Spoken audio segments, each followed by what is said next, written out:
honorable ministers, executive director of the UN Habitat, representatives of international financial institutions, distinguished guests, ladies and gentlemen, good morning. And I'm honored to join you this morning in this important dialogue on adequate housing, a subject that speaks not only to shelter, but dignity, security, opportunity, and human rights. Adequate housing is the foundation of families to thrive, for children to grow in safety, and for human dignity to be upheld. Yet, the lack of decent housing remains one of the greatest challenges of our time, especially in urban areas where too many families live in conditions of squalor and indignity or have no home at all. The global housing crisis is too vast for any one country to solve. That is why UN Habitat Assembly Resolution 27 on adequate housing for all is an imperative.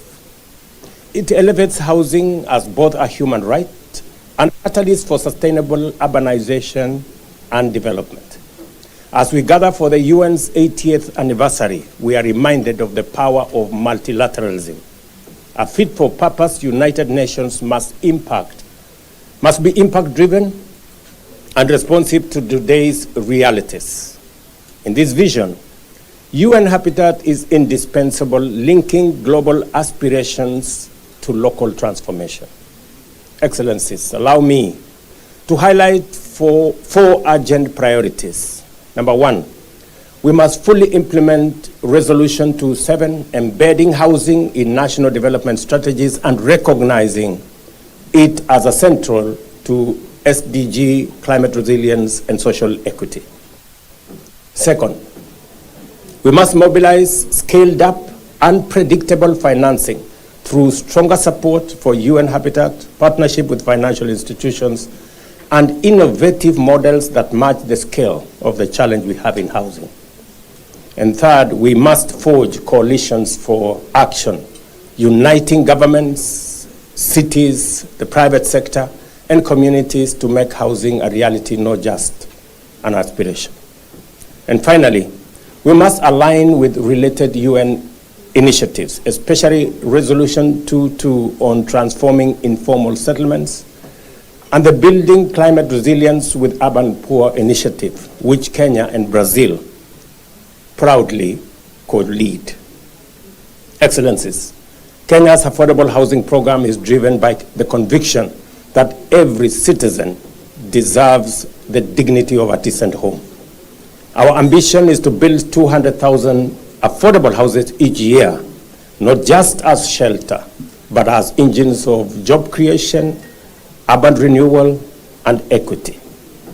Today, nearly 170,000 units are under construction, as you have seen, creating 320,000 jobs, and this number will double to 650 before the end of the year. Very well ahead of our program. To achieve this ambition, we have removed barriers from building affordable housing.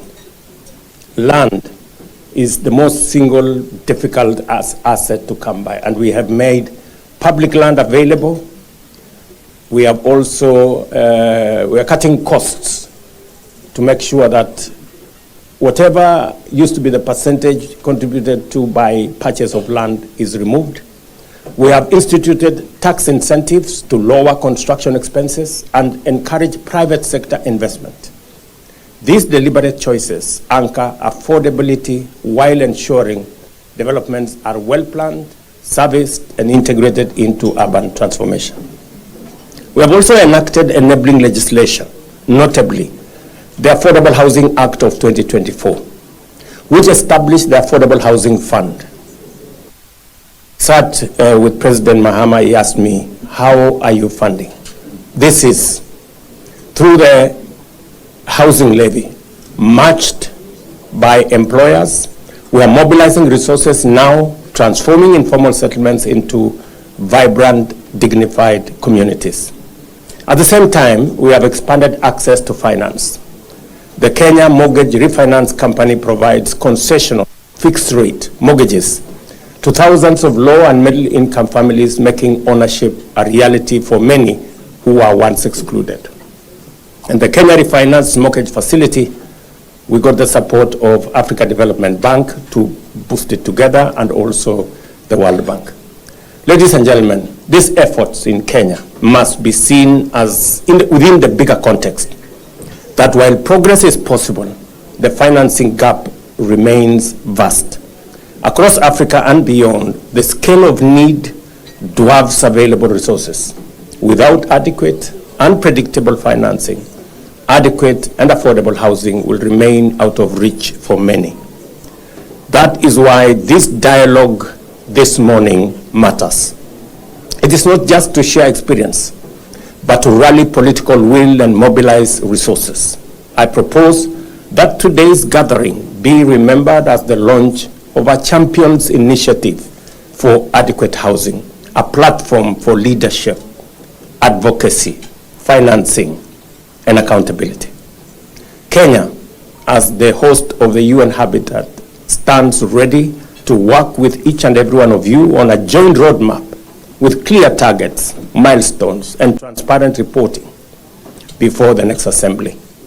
We will align with Resolution 22 on informal settlements and the Building Climate Resilience within Urban Poor initiative, ensuring commitments translate into real change for the most vulnerable. Excellencies, ladies and gentlemen, our success will not be measured by the pledges we make, but by the communities we uplift, the roofs we raise, and the dignity we restore. Housing must not be a privilege for the few who can afford. It must become the lived reality of all human beings. I thank you for your attention. Before that, let me express how